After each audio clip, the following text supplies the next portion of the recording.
Good morning! Isang malamig na umaga mga friend. Ang bilis ng araw.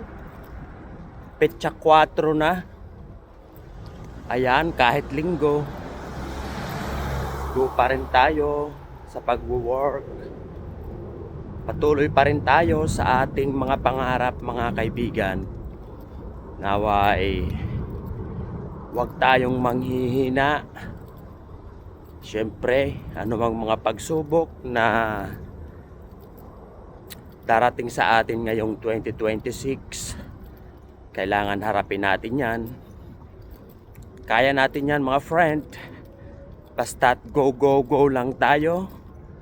Ang importante, lagi tayong humingi ng lakas, humingi ng tulong sa ating Panginoon, di ba?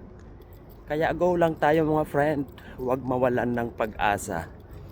Dahil ang ating mga pangarap ay ibibigay sa atin yan.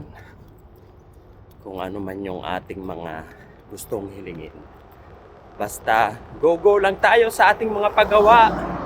Go go lang tayo mga kaibigan. Ingat ingat lagi. Thanks for watching.